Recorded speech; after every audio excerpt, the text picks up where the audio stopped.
Bonjour tout le monde et bienvenue dans Mes Lectures, l'émission qui parle de mes lectures, manga, BD ou comics avec toujours un tout petit peu de spoil. Comme d'habitude, si vous voulez esquiver un spoil en particulier ou juste mon avis sur un titre en particulier, vous avez la barre YouTube, vous avez ça en description, pareil.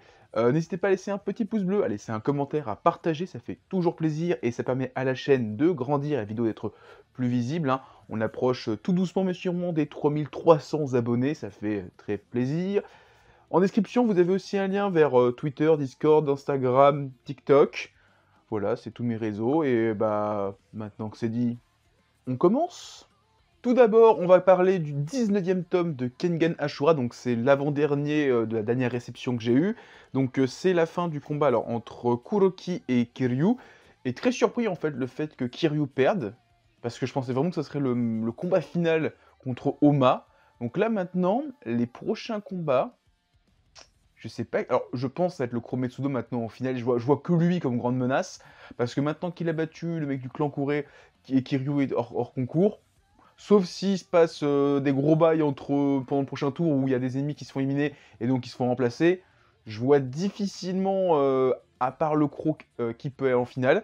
Et ensuite, on a le combat entre Atsumi Gen, c'est ça, hein, je sais plus si c'est son nom prénom, Sen, contre le mec qui était supposé mort et qui est revenu à la vie, tel Frankenstein. Enfin non, Frankenstein n'est pas... Aussi, Frankenstein est revenu à la vie. Les deux combats sont très très cool. Bon, Hatsumi Sen, vraiment un passage super cool. Et alors, bon, ça n'a rien à voir, c'est le petit bonus. Il y a un petit bonus sur comment il a rencontré celle qui était la patronne de Kiryu, donc la fille au clope-bec.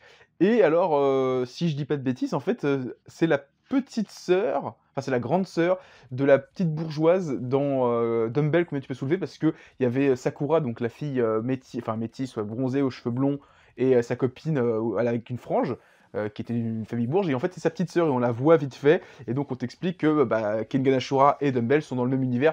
Alors j'étais déjà au courant, mais c'est vrai que c'est marrant de voir ce petit bonus. Ça aurait été encore plus cool que ça sorte en même temps que le tome 1 de Dumbbell, qui va sortir dans quelques temps. Et en fait maintenant je me tâte, parce que c'est bientôt terminé, et je me dis, est-ce que je prendrais pas Dumbbell, mais en même temps, est-ce que j'ai envie de commencer un Ichi sur les filles qui font de la muscu? La question se pose. Voilà, mais Kengan Ashura, c'est toujours de la frappe, et vivement le prochain tome qui, normalement, de ce que j'ai compris, ça marque la fin de ce deuxième tour du Kengan Ashura. Il y aura le combat avec le Croc, ça va être génial. On parle maintenant de Grand Blue tome 8, alors j'ai mis pas mal de temps avant de le commencer, je voulais vraiment attendre le plus possible pour pas attendre trop avec le tome 9 et 10 qui sont pas encore sortis, donc toujours aussi bien. Alors, j'ai trop kiffé les passages où Yori complimente comment s'appelle sa cousine, je veux dire sa grande sœur. Putain, j'ai vu son nom. Bon, sa cousine, en disant ouais, elle est mignonne, elle est belle. Et il s'est dit, Yori veut essayer de me pécho. Et après, bon, il essaie de démêler le problème en disant non, mais je l'aime comme une grande sœur. Et ça apprend bien. Nanaka, voilà. Elle apprend ça bien. Tout le délire avec le prof de physique qui leur dit oui, vous allez apprendre le degré ou quand vous en serez un poids, ça n'atteindra pas vos testicules. Je trouve ça génial, et le prof qui est diabolique, on leur dit ouais, vous ramenez pas à bouffer, ils font tout pour ramener à bouffer. Non, c'est trop bien Grand Blue. Les moments où en plus on voit Eina alcoolique, on voit comment s'appelle sa copine, j'ai oublié son nom. Shiza qui est aussi qui est bourré à la fin du tome. Grand Blue, c'est toujours mon petit moment de plaisir, mon petit rayon de soleil, même si putain, on a les deux tomes d'un coup, mais c'est vrai que tu te dis entre deux tomes, t'attends 4 mois. C'est ça que j'ai lu le tome 7 et j'ai attendu un mois avant de commencer le tome 8. Et là, la fin du tome 8, mais j'ai trop envie de lire le tome 9, où t'as la retrouve avec la fille du concert qui dit ah, tu vas être mon disciple dans le restaurant, tu vas souffrir. Limite, ça sort un latex, ça fait clac. C'est génial. Non, là, vraiment, vivement le tome 9, même si je vais le lire que dans un mois. Ah, Grand Blue, c'est trop bien.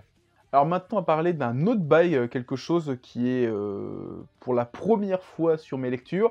On va parler de Boys of the Dead, aux éditions Akata. Et alors en fait, il s'agit d'un one-shot où c'est un recueil d'histoires, enfin, recueil d'histoires.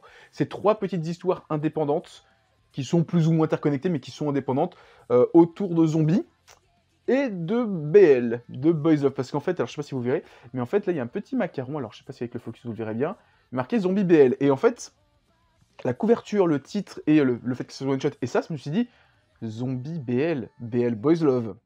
Et oui, c'est un boys love, alors, dans le sens, zombie du terme, plus que dans le sens, yaoi du terme. Alors, il y a des scènes, en fait, bon, de boys love, hein, donc de relations amoureuses homme-homme, mais dans le contexte zombie. Ce qui fait que c'est pas mignon tout plein, comme on alors, moi je n'ai pas lu des masses des yaoi, c'est même mon premier yaoi de toute ma life. Parce que, voilà, je dis pas que c'est nul, mais je sais que c'est pas ma came. Je ne suis pas le public visé, je sais que ça ne m'intéresse pas. Et là, j'avoue que le côté zombie m'a intrigué.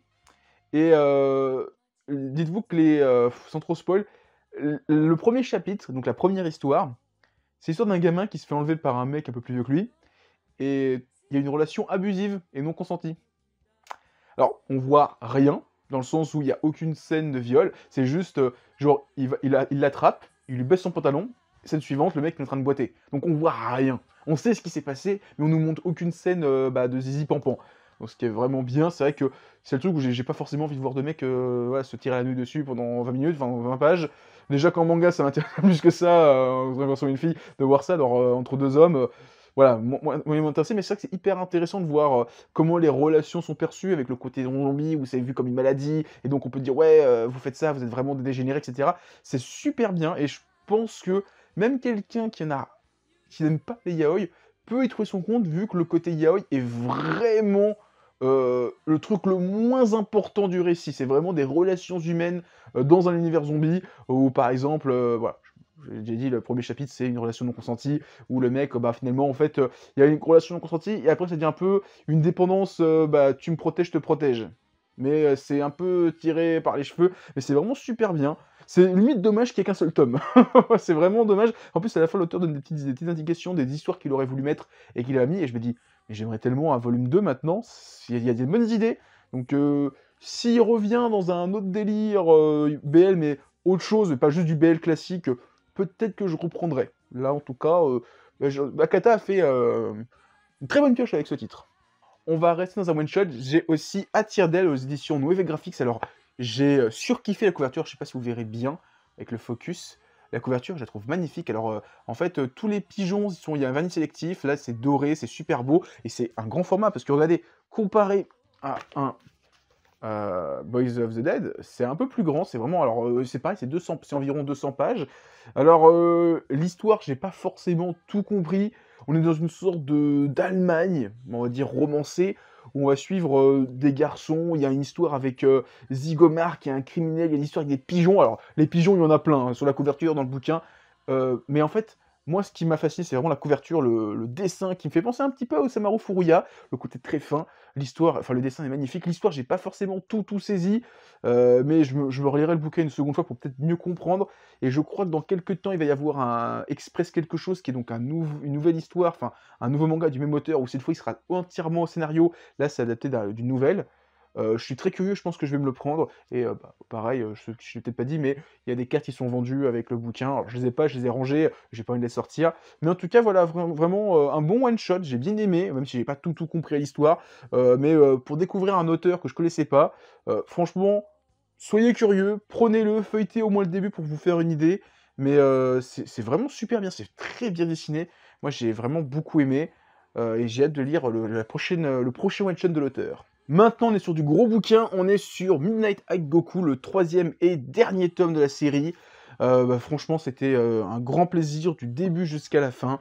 Moi, j'ai adoré. Alors là, on a deux histoires. On a la première, c'est La Cité Suspendue. La seconde, c'est Cassandra, la fille démoniaque. Alors, il m'a fait beaucoup rire la première histoire qui fait 150-200 pages, qui est vraiment le gros de ce tome. Il y a un grand méchant qui arrive, une sorte de samouraï gigantesque spectral.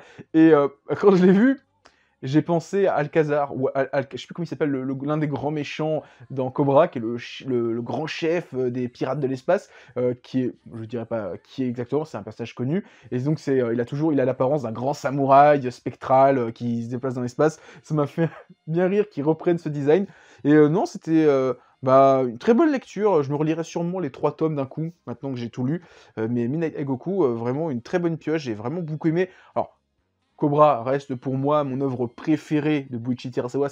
C'est son œuvre, c'est la grande œuvre qu'il a fait connaître, qui a été adaptée en animé. Il y a eu le manga est super long, il va dans tous les sens parce que il explore plein de manières de raconter la SF, tantôt très très carré, très droit tantôt, ou totalement loufoque, où tu as des créatures mi-humaines, mi-objets, c'est un petit peu... donc ça va dans tous les sens. Et Minagoku, on est dans un autre délire de SF, et beaucoup plus sérieux, on est un peu moins dans ce côté loufoque, mais c'est vraiment une très bonne histoire, et bah, moi j'adore la collection qu'ils ont fait avec, que Issan a fait, euh, en hardcover, etc. Vraiment du très bon boulot. Maintenant, on va parler de Kiyun, et j'ai 5 bouquins. On va les faire dans l'ordre. Tout d'abord, le tome 32 de My Hero Academia. Donc là, on est vraiment dans l'après-Marineford, comme j'aime l'appeler, la Grande Guerre, où c'est la dèche. Les prisonniers se sont libérés. La ville, c'est devenu un bidonville. C'est pire que quand l'Ukraine s'est fait annexer par la Russie. Cette blague est pas du tout bonne, j'aurais peut-être pas dû la sortir, mais c'est trop tard. Et franchement, le Japon est dévasté. Alors c'est marrant que pour l'instant, on parle pas trop de ce qu'en pense le reste du monde, parce que on parle d'un pays qui est en train de s'effondrer sur lui-même. Il y a personne qui réagit. Alors j'ai cru comprendre que dans la suite, il va peut-être avoir les Américains qui vont agir. Ce que j'ai compris en voyant sur Twitter, qu'il y avait un moment, il y a un super-héros américain qui arrivait. Je sais pas quand est-ce qu'elle va arriver, mais en tout cas, je trouve ça bizarre que le reste du monde n'agisse pas. Enfin, au moins, on n'ait pas un chapitre où on nous parle de ça vite fait, parce que c'est comme ça fait quelques jours que c'est la merde dans leur monde.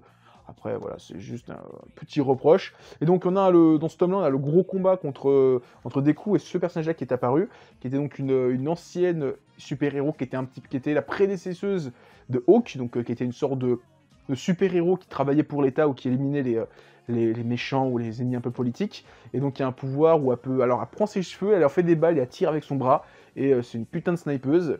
Le combat est vraiment très très cool. Et Deku, il en chie. Mais franchement, je sais même pas ce qu'il fait, comment il est encore debout, tellement il en chie, il transpire. Et donc là, à la fin du tome, on a Bakugo qui arrive. Je ne sais pas, il n'était pas mort. Peut-être qu'il était mort. Donc là, j'aimerais bien qu'on m'explique qu'est-ce qu'il fait là. Mais en tout cas, voilà, My Hero Academia, toujours aussi sympathique. Jujutsu Kaisen, tome 14. Donc si ma mémoire est bonne, à la fin de tome 13, on avait des disciples de... Comment il s'appelle, le grand méchant? J'ai vu son nom, et il est plus là, qui avait foutu des doigts dans la bouche de Yuji, et donc ça avait libéré Sukuna, qui est monstrueusement pété, il n'y a pas d'autre mot à dire, qui terrasse donc des fléaux, là, dont le fameux mec en magma qui se fait atomiser cette fois. Il y a, comment il s'appelle, Fujiguro qui libère sa plus puissante transformation, et même Sukuna dit « Oh, attends, là, t'as fait du sale, mon gars, va falloir que je m'y mette, hein, parce que j'ai envie que tu restes un peu en vie. » Vraiment très très cool. Et il y a un passage. Ah, j'ai pleuré. Alors, j'ai pleuré. On va dire, j'ai pleuré, j'ai fait. Ah non, pas lui. C'est un passage où il y a un mec qui apparaît, avec le visage à moitié brûlé. Et le temps que mon cerveau analyse la page, et que je tourne, et que je me dis, mais attends, mais il avait un couteau bien précis.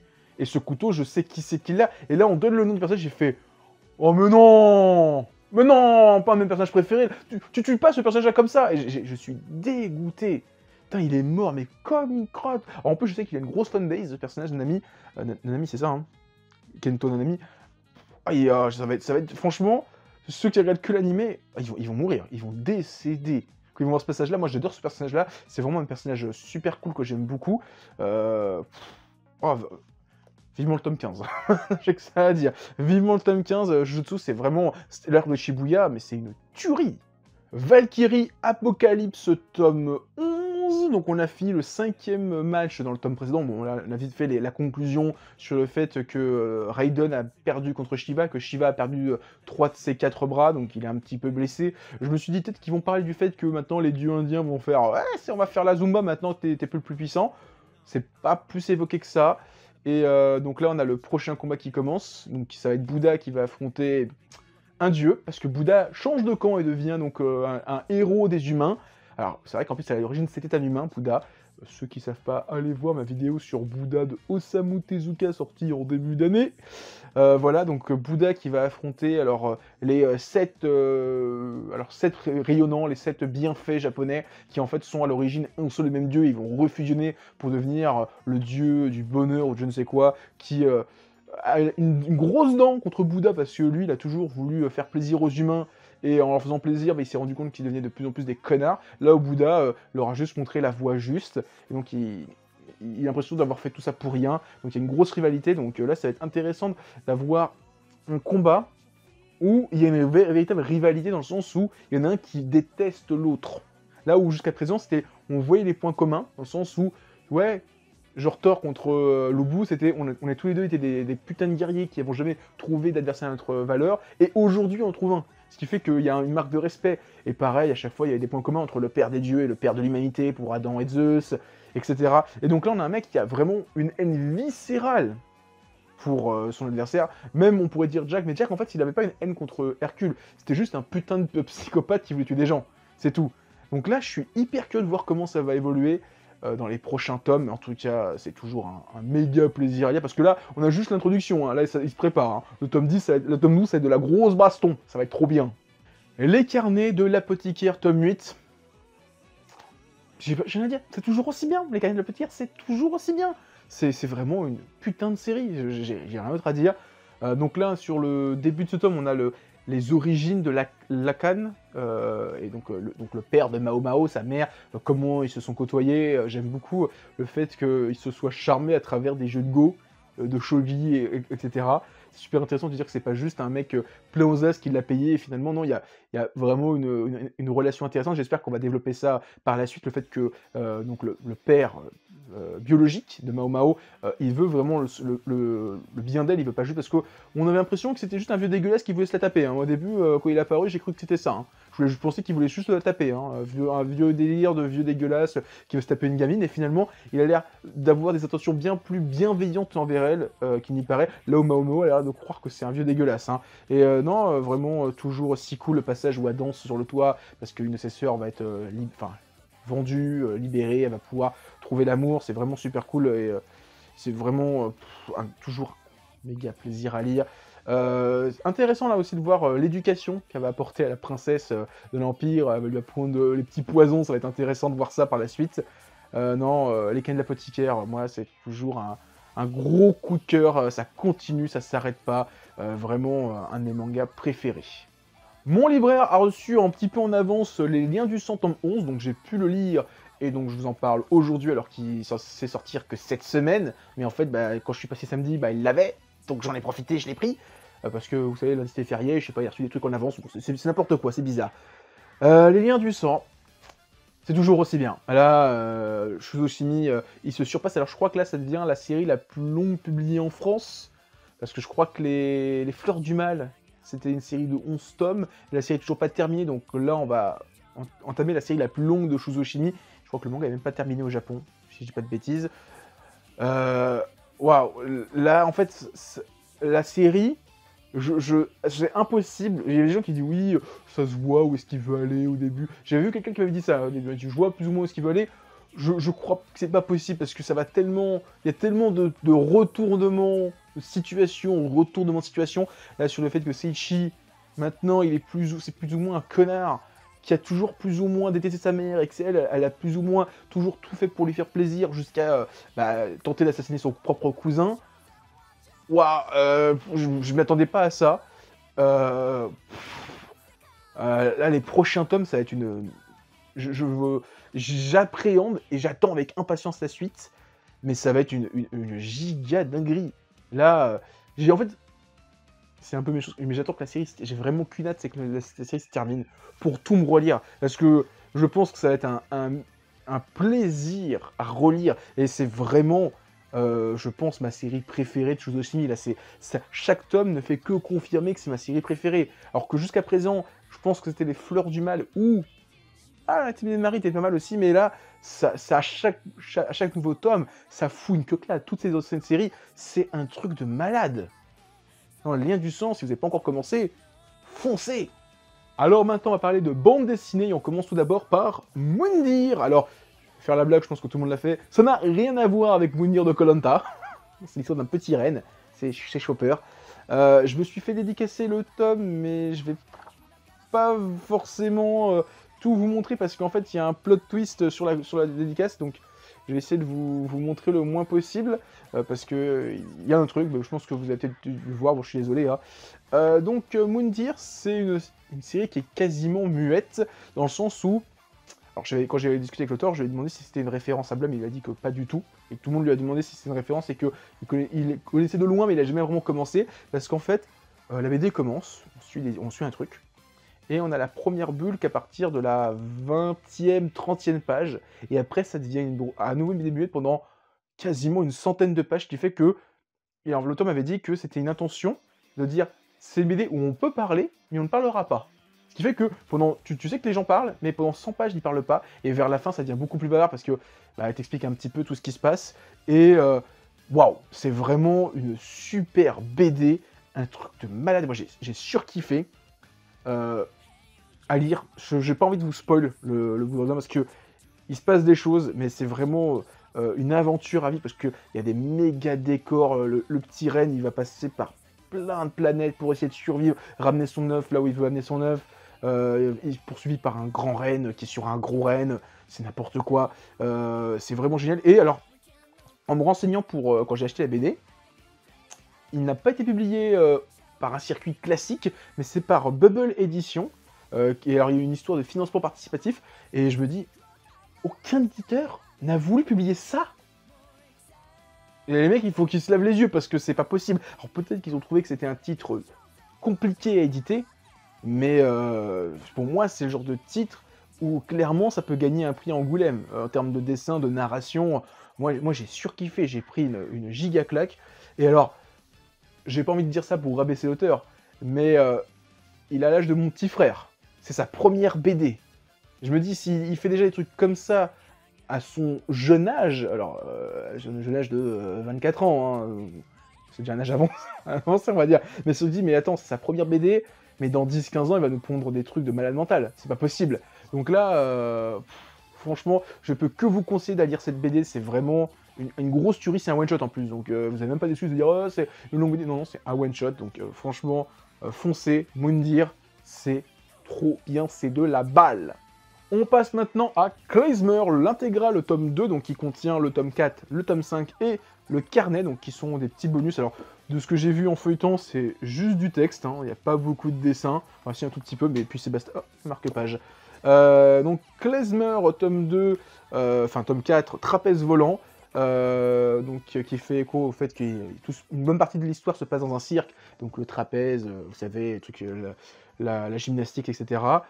Comme d'hab, on est toujours sur cette narration, on va suivre tous les personnages qui vont vivre leur petite histoire, notamment Jacob et donc la fille, dont l'histoire amoureuse avance bon gré mal gré. On a son pote juif, enfin ils sont tous juifs, mais celui qui est vraiment juif à fond, qui tombe amoureux, le duc, etc.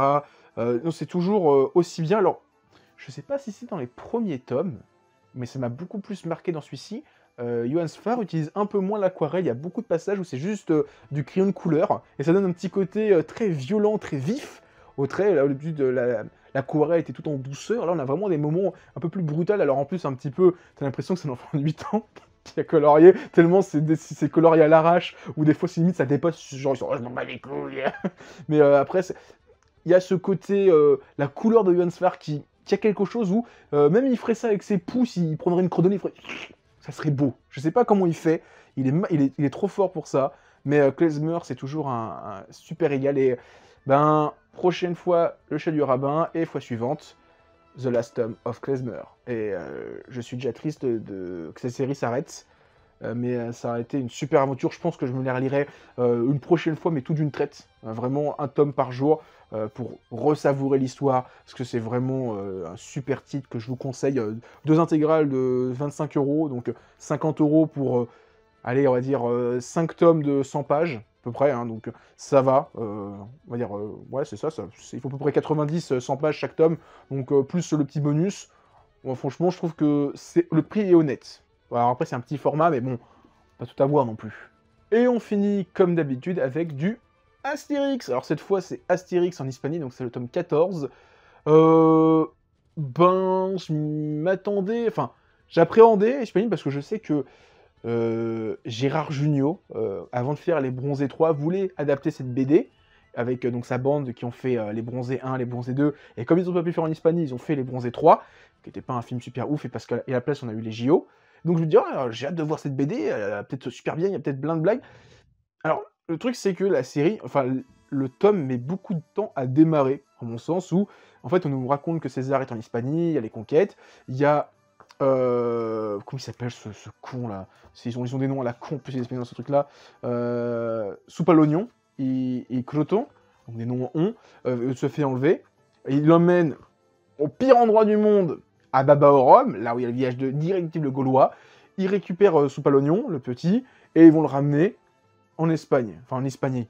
Et en fait, ça prend genre 25 pages avant décider d'aller en Espagne. Et c'est dommage, j'aurais préféré que peut-être qu'en quelques pages il arrive et que quelques pages. En fait, je joue au page 10, ils partent en Espagne.